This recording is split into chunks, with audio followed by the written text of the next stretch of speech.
वाहेगुरु जी का खालसा वाहेगुरु जी की फतेह. Welcome back to your own YouTube channel Kamneer Academy. My name is Simranjot Singh and I am teaching you maths. Today we are going to continue our series for class 9th. That is, we are already at the chapter 7th of this class, and the name of the chapter is triangles.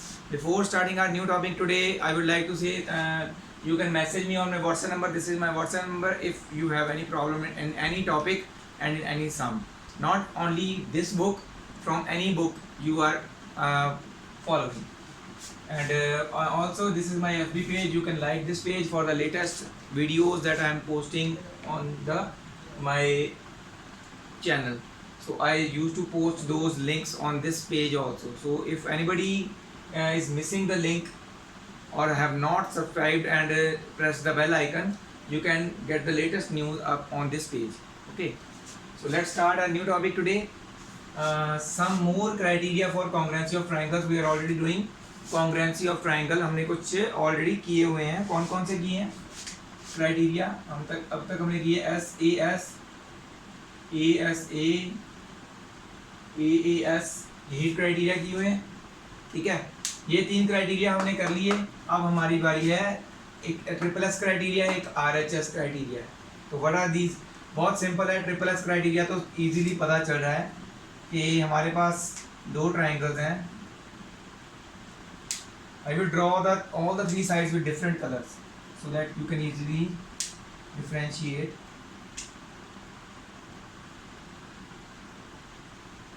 और इसी side में बन गई left line. So let us name it as A, B, C. और दूसरा एक triangle है हमारे पास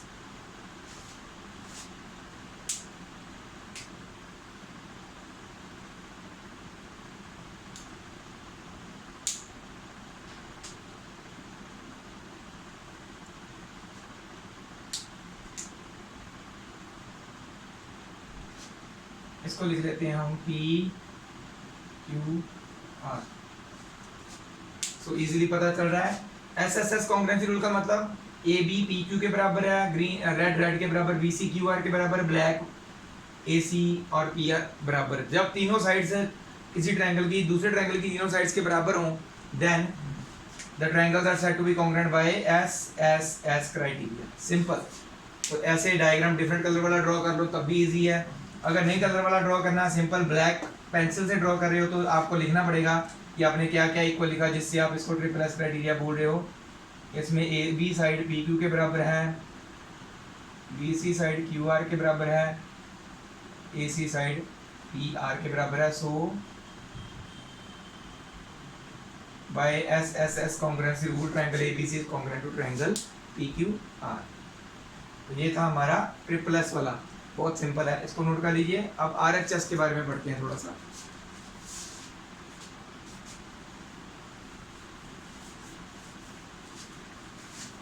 आर एच एस भी बहुत सिंपल है. What is the full form of R H S? Let us right this first. Are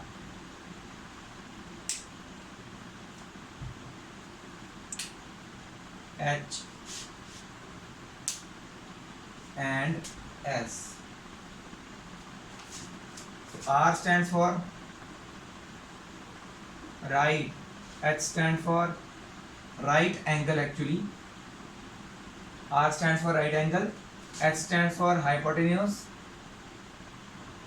and S stands for side. So what is the meaning of this? 2 right angle triangle बना लेते हैं. ठीक है,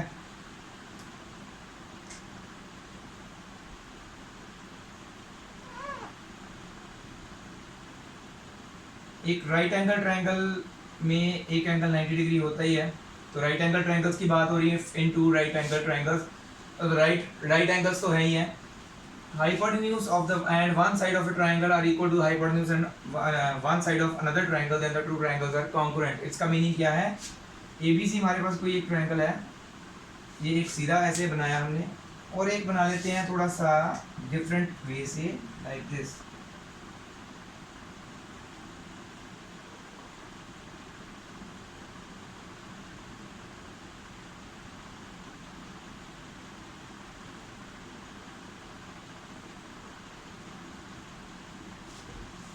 तो मैंने एक को ऐसे क्यों बनाया, देखने में दोनों कॉन्ग्रुएंट है, बस ये क्या है, ये इस बेस पे पड़ा हुआ है और ये इसका जो है परपेंडिकुलर है वो यहाँ पे एक तरह से ये ट्रायंगल परपेंडिकुलर के ऊपर पड़ा हुआ है, लेटा हुआ है। सो एक राइट एंगल ट्रायंगल में ये जरूरी होता है कि हमें पता होना चाहिए हाइपोटेन्यूज कौन सा है। तो ये हमारा हाइपोटेन्यूज है यहाँ पे और यहाँ पे ये है। परपेंडिकुलर या बेस हम किसको लेते हैं, that is a different thing, वो हम अपनी मर्जी से चूज कर सकते हैं। अगर हम इसको बेस लेना चाहते हैं तो इसको परपेंडिकुलर लेंगे, अगर हम इसको बेस लेना चाहते हैं तो इसको परपेंडिकुलर लेंगे। बट हम अगर कंपेयर कर रहे हैं तो लॉन्ग साइड को हमने अगर बेस लिखा तो यहाँ पे भी लॉन्ग साइड को बेस ही लिखना पड़ेगा। अगर यहाँ पे लॉन्ग साइड को हमने परपेंडिकुलर लिखा तो यहाँ पे भी परपेंडिकुलर लिखना पड़ेगा। अब देखो यहाँ पे हमने लॉन्ग शॉर्टर साइड को बेस लिखा तो यहाँ पे भी वो बेस होगा, यहाँ पे परपेंडिकुलर। ये फर्क नहीं पड़ता कि वो परपेंडिकुलर की तरफ से ऐसे ट्रायंगल पड़ा हुआ है कि बेस की तरफ से ऐसे यहाँ पे जैसे पड़ा हुआ है। तो इस रूल का बेसिक थिंग क्या है, एक तो दोनों ट्रायंगल्स में राइट एंगल होना चाहिए, उसके बाद दोनों ट्रायंगल्स के हाइपोटेन्यूज इक्वल होने चाहिए और परपेंडिकुलर या बेसिस में से कोई भी एक साइड इक्वल हो, या तो दोनों के बेसिस इक्वल हो या फिर दोनों के परपेंडिकुलर्स इक्वल हो। तो मतलब कि हाइपोटेन्यूज और राइट एंगल कंपलसरी है, बेस और परपेंडिकुलर्स में से कोई भी एक साइड बेस के इक्वल या परपेंडिकुलर के इक्वल होना चाहिए, तब हम लिख सकते हैं कि ये आरएचएस रूल है। ठीक है, right angle, hypotenuse and side. अच्छा, कई बार क्या होता है, हमारे पास ऐसे दो ट्रायंगल्स होते हैं तो हर राइट एंगल ट्रायंगल पे आरएचएस रूल नहीं लगता, कई बार देखना पड़ता है। ये हमें ऐसे दिया होता है, ये साइड इसके बराबर, ये साइड इसके बराबर। अब देखो इसमें हाइपोटेन्यूज और हाइपोटेन्यूज इक्वल गिवन नहीं है, बट क्या गिवन है, परपेंडिकुलर के इक्वल गिवन है, बेस के इक्वल गिवन है, एंगल 90 डिग्री दोनों इक्वल हैं। तो यहाँ पे आपने ध्यान देना है, ये हमारा ये वाला पहले वाला रूल लग रहा है इसमें। हर राइट एंगल ट्रायंगल पे आरएचएस नहीं लगना, देख के लगाना है भी hypotenuse, right angle and base या परपेंडिकुलर इक्वल है। ठीक है, hypotenuse compulsory, right angle compulsory, base और परपेंडिकुलर में से कोई भी एक पेयर बेस के इक्वल हो या परपेंडिकुलर के इक्वल हो। तो राइट एंगल इज कंपलसरी। अगर हम आरएचएस रूल लगा रहे हैं तो right angle should be compulsory, hypotenuse is also compulsory. ठीक है, ये दोनों चीजें कंपलसरी हैं। एक चीज जो तीसरी है, either perpendiculars P and P of both triangles, ऐसे लिखते हैं, आइदर दोनों के परपेंडिकुलर और दोनों के बेसेस इक्वल हों। तो ये आते हैं हमारे आरएचएस रूल के साइड्स वाले पोर्शन के अंडर। तो साइड्स के बारे में बात करेंगे तो परपेंडिकुलर बेसिस, बाकी R stand for right angle, H stand for at hypotenuse.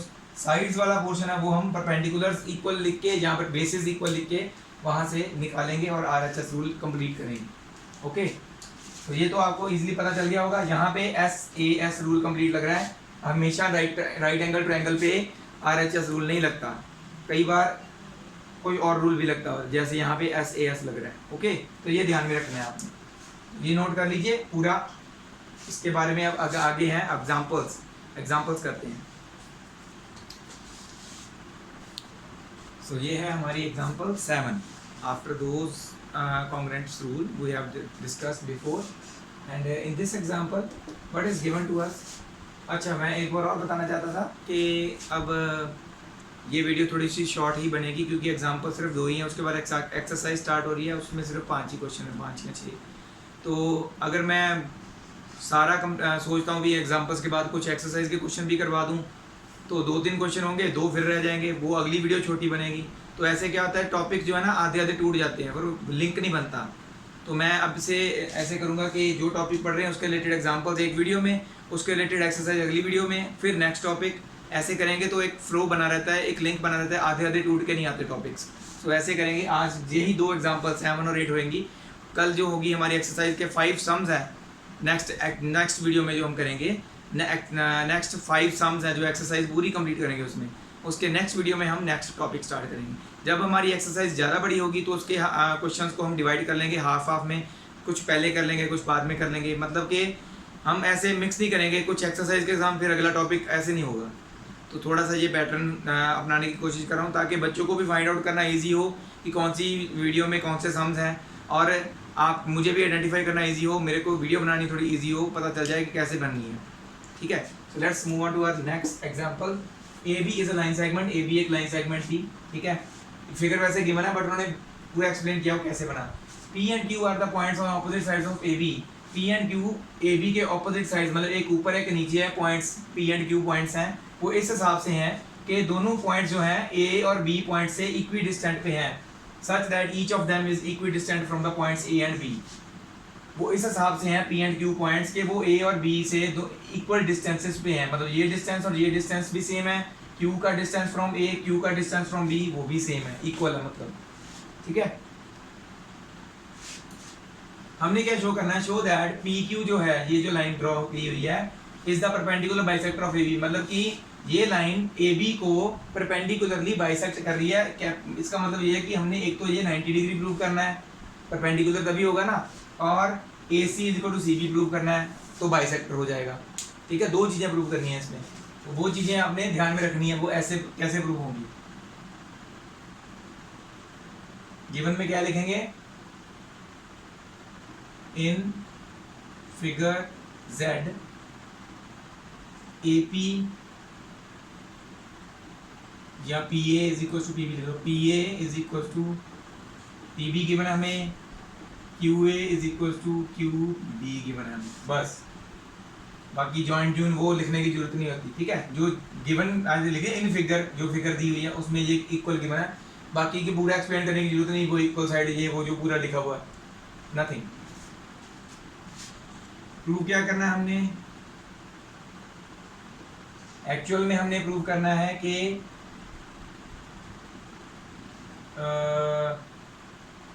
P Q is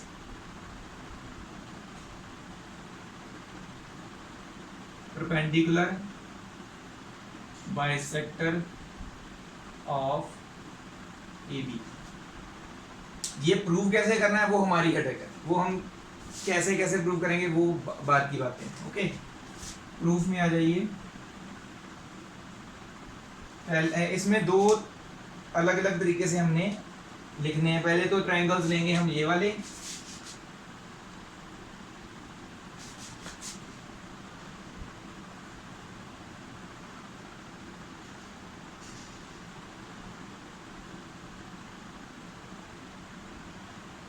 green वाला और रेड वाला, तो साफ पता चल रहा होगा कौन सा रूल लगेगा जो हमने अभी अभी पढ़ा है। अच्छा, जो बच्चे तो रेगुलर फॉलो कर रहे हैं ना, वो वीडियो देखते देखते ना बीच में बोलते भी होंगे ये वाला रूल लगना है, पर मैं कैसे सुन सकता हूँ, मैं तो वीडियो बना रहा हूँ ना, ठीक है।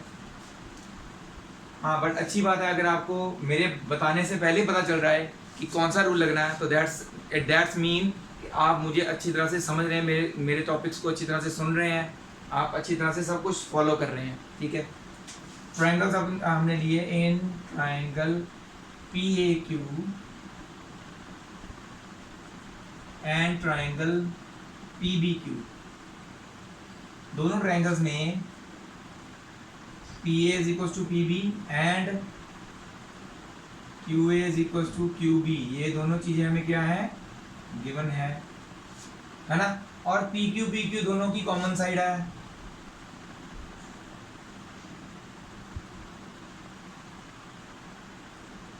So bye SSS congruency rule, triangle PAQ is congruent to triangle PBQ। मैं क्यों प्रूव कर रहा हूँ इसे, क्योंकि जो मेरे ये वाले दो ट्रायंगल्स मैं कॉन्ग्रुएंट प्रूव करना चाहता हूँ ना, मुझे इनके लिए प्रॉपर तीन चीज़ें नहीं मिल पा रही हैं, पिछले के जो हमने रूल्स किए हैं उसके अकॉर्डिंगली मुझे प्रॉपर तीन चीज़ें नहीं मिल पा रही हैं ताकि मैं इनको प्रूव कर पाऊँ। तो जो कि इन दोनों ट्रायंगल्स को कॉन्ग्रुएंट प्रूव करने के बाद मैं लिख सकता हूँ, क्या लिख सकता हूँ,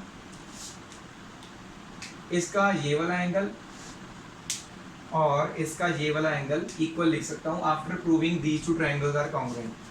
वो ये दोनों एंगल्स जो हैं वो छोटे ट्रायंगल्स के पार्ट भी हैं, छोटे ट्रायंगल के भी यही दोनों एंगल्स हैं, तो वो मुझे बड़े ट्रायंगल्स को कॉन्ग्रुएंट प्रूव करके मिल गए equally. So angle 1 equal to angle 2 लिख सकता हूँ मैं, वहाँ पे मेंशन करना तभी यहाँ पे लिखना है कि कौन से angles, okay. Angle 1 is equal to angle 2 by CPCT। अब देखो, अब आना है हमने इन दोनों ट्रायंगल्स में, थोड़ा वही वाले ट्रायंगल्स को जो मैंने बड़े पहले बनाए थे उनको थोड़ा छोटा कर लेते हैं। अब मैं यहाँ से जोड़ देता हूँ, ये ग्रीन वाले को जोड़ दिया मैंने और ये जोड़ दिया रेड वाले। ऊपर वाले दोनों छोटे ट्रायंगल्स को देखना, बस नीचे वाले का अब काम खत्म। ठीक है, वैसे ऐसे भी हो सकता था, हम ये दोनों इक्वल लिखने के बजाय ये दोनों इक्वल लिख सकते थे एंगल्स, और फिर नीचे वाले दोनों ट्रायंगल्स के ऊपर हमने जो ऊपर वाले पे करने वाले हैं ना, अब वो नीचे वाले ट्रायंगल्स पे करना था अगर हम ये दोनों एंगल्स को इक्वल लिखते तो। ओके, तो क्या आएगा अब, इन ट्रायंगल PAC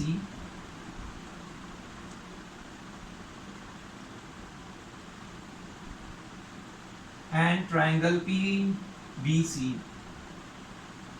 PAC और PBC ट्रायंगल में देखो PA इक्वल टू PB है,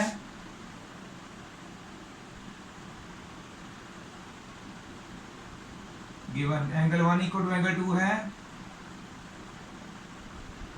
प्रूव्ड अबव।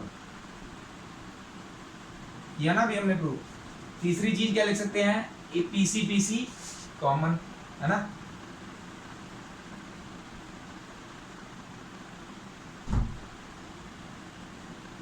तो ये क्या कौन सा रूल बना, SAS। So bye SAS congruency rule, triangle PAC is congruent to triangle PBC। अब ये दोनों ट्रायंगल्स अब कॉन्ग्रुएंट प्रूव हो गए हैं, तो नेक्स्ट अब हम क्या कर सकते हैं, हम लिख सकते हैं नाउ इनके पार्ट्स ये वाले, वैसे 3 4 लिखना तो आपकी मर्जी, ऐसे वैसे आप लिख सकते हैं PCA is equal to PCB, ये एंगल इसके बराबर लिख सकते हैं। ठीक है, angle PCA is equal to angle PCB, एक तो ये लिख सकते हैं, और AC is equal to CB लिख सकते हैं। बाइसेक्टर वाला काम तो हो गया, AC is equal to BC, दोनों चीजें लिख सकते हैं हम बाय CPCT। रह गया कौन सा, परपेंडिकुलर वाला काम, जो हमने ये दोनों एंगल्स इक्वल लिखे ना, इससे हो जाएगा। इक्वेशन 1 ले लो इसको। ठीक है, नाउ देख सकते हो आप, angle PCA plus angle PCB is equal to 180 degree बन रहा है। लीनियर पेयर, दोनों एंगल्स का सम कर देंगे तो दैट फॉर्म्स 180 लीनियर पेयर के अकॉर्डिंगली। पर हमें इक्वेशन 1 से क्या पता, PCA is equal to PCB है, तो मैं एक तो PCA ही लिखे रहने देता हूँ, दूसरा भी PCB की जगह पे भी PCA लिख देता हूँ, तो 2 टाइम्स हो गया ना PCA, तो ये बन गया angle PCA is equal to 180 divided by 2, तो भी 2 इधर आके डिवाइड होगा ना, इट बिकम्स 90 डिग्री। सो एक तो ये थी हमारी इक्वेशन 1, उससे AC इक्वल टू BC पता चल रहा है, और ये एक इक्वेशन 2, तो 1 और 2 से क्या पता चल रहा है, एक तो PQ यहाँ पे 90 डिग्री एंगल बना रहा है, काट के जा रहा है, और इसको 2 इक्वल हाफ्स में भी काट रहा है। तो ये दोनों इक्वेशंस में से हमें क्या पता चला, from equation 1 and 2 it is clear that PQ is perpendicular का साइन है, ये perpendicular bisector of AB, hence prove. ठीक है, तो ये हो गया proof. Let's move on to our next example. ये आपको इजीली समझ भी आ गया होगा, ये मैंने यहाँ पे क्या बताया, क्या क्या इक्वल लिखा। ठीक है, तो ये आपने नोट कर लेना है। So let's move on to our next example, that is the 8th example of this exercise. So in this example जो हमें बताया गया है वो आप ध्यान से सुनेंगे क्या चीज़ है। ये हमारी लास्ट एग्जांपल है इस वीडियो की, तो इसके बाद हम नेक्स्ट वीडियो में ही बात करेंगे सीधा नेक्स्ट एक्सरसाइज की। ओके, तो ध्यान से पढ़िए। P is a point equidistant from two lines L and M intersecting at point A. तो P एक पॉइंट है एक लाइन पे, ठीक है, जो L और M दो लाइंस एक दूसरे को इंटरसेक्ट कर रही है एट पॉइंट ए, वहां से क्रॉस करता हुआ एक लाइन जो है वहां पे एक पॉइंट है P, जो कि L और M दोनों लाइन से इक्वल डिस्टेंस पे है। सो इक्वल डिस्टेंस का मतलब क्या है? इक्वी डिस्टेंस का मतलब किसी भी पॉइंट का, मैं वैसे बात करते हैं कि ये एक लाइन जा रही है, कोई भी लाइन मान लेते हैं, L लिख लो, तो ये एक पॉइंट है P, इसका डिस्टेंस फ्रॉम दिस लाइन, किसी भी पॉइंट का किसी भी लाइन से डिस्टेंस हम हमेशा क्या देखते हैं, कौन सा देखते हैं? Minimum distance. वो मिनिमम डिस्टेंस हमेशा क्या होता है? परपेंडिकुलर डिस्टेंस ही होता है। उसके अलावा कोई भी और आप डिस्टेंस देख लोगे बड़ा ही होगा, ये देखेंगे है तो लाइन से डिस्टेंस ना सर, ये सारे बना रहे हैं जो इधर भी आप देखोगे ऐसे। तो अगर मैं ये ए पॉइंट लिखता हूँ, बी लिखता हूँ, ये सी डी ई और एफ, तो कोई भी आप वैसे स्केल से मेजर कर दो, पी ए जो होगा, जो सबसे मिनिमम डिस्टेंस होगा, P B P C P D P E P F, सारे distances as compared to perpendicular distance ज़्यादा होते हैं। तो कभी भी बात की हो ना, this point is equidistance from any line, equidistance from L and M line, तो दैट मीन्स परपेंडिकुलर डिस्टेंस की ही बात हो रही है। तो P B perpendicular to L, ये आपको खुद पता होना चाहिए, तब ये चीज़ इसमें बताई नहीं गई है, तो ये आपने खुद लिखनी है ये चीज़। ओके, कुछ चीज़ें दिमाग में रखनी पड़ती हैं। कॉमन सेंस कह दो कि मैथ्स की कॉमन सेंस, मैथ में ये कॉमन सेंस की बात बोली जाती है कि डिस्टेंस देखेंगे तो परपेंडिकुलर डिस्टेंस ही देखेंगे ना। आप अगर खुद सोचो, अगर आप सोच रहे हैं कि आपने सड़क कोई रोड क्रॉस करके दूसरी तरफ जाना है, ठीक है, तो आप कैसे क्रॉस करोगे? सीधा क्रॉस करोगे ना, perpendicularly, perpendicular to the road. कोई ऐसे क्रॉस करता है क्या टेढ़ा? नहीं ना। क्यों? क्योंकि आपको खुद पता होता है कि वो टेढ़ा आप डिस्टेंस लेंगे, it will take time and मेरे से रोड जो है जल्दी क्रॉस नहीं होगी। तो मिनिमम टाइम कब लगेगा? जब आप परपेंडिकुलरली किसी रोड को क्रॉस करोगे। ऐसे ही अगर आप किसी पॉन्ड में खड़े हैं, पानी में खड़े हैं, ठीक है, स्क्वायर शेप्ड वाटर, ऐसे रेक्टेंगुलर शेप्ड है, मान लो ऐसे है, आप यहाँ पे खड़े हैं, बात सपोज करो, आपने पानी से बाहर निकलना है, तो आप देखेंगे यार ये डिस्टेंस ज़्यादा है तो परपेंडिकुलर, पर डिस्टेंस ज़्यादा दिख रहा होगा आपको, तो आप इधर से निकलोगे परपेंडिकुलर डिस्टेंस से। आप ऐसे टेढ़ा कोई भी डिस्टेंस नहीं लोगे जहाँ से आपको ज़्यादा टाइम लग रहा है, आप मिनिमम डिस्टेंस लोगे परपेंडिकुलर वाला, ताकि आप जल्दी से जल्दी पानी से बाहर निकल पाओ, ठीक है। ऐसे ना एक डालते भी हैं हमारे, वैसे ही डालते हैं कि एक दो बॉयज़ हैं, वो यहाँ पे खड़े हैं पानी में, एक दूसरे के बिल्कुल साथ खड़े हैं। एक बॉय जा रहा है ऐसे बाहर निकला पानी से, और एक जा रहा है ऐसे, यहाँ थोड़ा सा टेढ़ा दिखा देते हैं लाइक दिस। तो कौन सा पहले बाहर निकलेगा? सबसे पहले दिमाग में आता है पानी में से चलना डिफिकल्ट होता है, तो परपेंडिकुलर डिस्टेंस, जो कम डिस्टेंस ट्रैवल करेगा वही निकलेगा।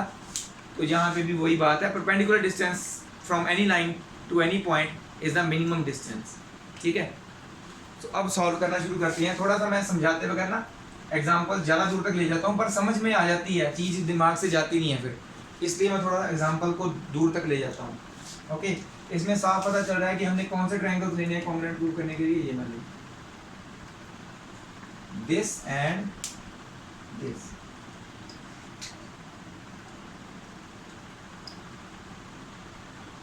कॉन्ग्रुएंट प्रूव करने हैं वो तो पता चल गया, पर प्रूव क्या करना है असल में वो तो पता नहीं चला। Show that the line AP, जो ये AP लाइन है, bisects the angle between them, मतलब कि ये एंगल जो है ना, एंगल A बन रहा है, जो लाइंस के क्रॉस होने से एंगल A बन रहा था, है ना। पहले तो लाइन P नहीं थी, सिर्फ line L and M cross कर रही थी। तीसरी लाइन जो है AP क्रॉस की, तो A लाइन को दो इक्वल पार्ट्स में डिवाइड कर रही है, बाइसेक्ट कर रही है ये AP लाइन, ये प्रूव करना है हमें। ओके, तो let's now move on to the given में क्या आएगा? इन फिगर W फिगर है, W फिगर में PB परपेंडिकुलर टू AB है और PC परपेंडिकुलर टू AC है। मैंने ये लाइन पढ़ के खुद कॉमन सेंस से बताया, ये मुझे गिवन है, कॉमन सेंस लगाई यहाँ पे। और हमें क्या गिवन है? P point equidistant from L and M है, तो दैट मीन्स PB और PC भी इक्वल है। इक्वी डिस्टेंट का मतलब यही हुआ, PB is equal to PC है, बस। Now let's prove it. To prove हमें करना है angle PAB is equal to angle PAC। Proof in triangle PAB and triangle PAC, दोनों ट्राइंगल्स में देखो PB इक्वल टू PC के बना है, this is equal to this की बना ना, और क्योंकि PB परपेंडिकुलर भी है AB के तो दैट मींस ये 90 है, ये भी 90 है। Angle PBA is equal to angle PBC because इसमें रीजन क्या लिखेंगे, PB perpendicular to AB and PC perpendicular to AC is given. तो परपेंडिकुलर के मीनिंग से पता चल जाता है, परपेंडिकुलर मीनिंग 90 डिग्री एंगल है दोनों के, तभी इक्वल लिखा उनको। तीसरी चीज देखो PA is equal to PA common in both. Okay, तो कौन सा रूल लग रहा है, राइट एंगल हाइपोटेन्यूज दोनों का कॉमन है। राइट एंगल के ऑपोजिट साइड होती है जो वही होती है ना हाइपोटेन्यूज, दोनों ट्रायंगल का हाइपोटेन्यूज AP है तो दोनों ट्रायंगल्स का PA सेम, हाइपोटेन्यूज सेम है। राइट एंगल्स भी दिए हुए हैं, कौन सी एक साइड पर बेसिस कह लो इनको, दोनों के बेसिस इक्वल दिए हुए हैं PB and PC। So by right RHS congruency rule, right angle hypotenuse and side triangle PAB is congruent to triangle PAC। तो दोनों ट्रायंगल हो गए कॉन्ग्रुएंट टू, अगर ये कॉन्ग्रुएंट हो that means angle PAB is equal to PAC हो जाएगा by CPCD। So angle PAC is equal to angle PAB, हम जड़ से मर्जी लिख लो, B लिख लो, चलो PAB is equal to PAC by CPCD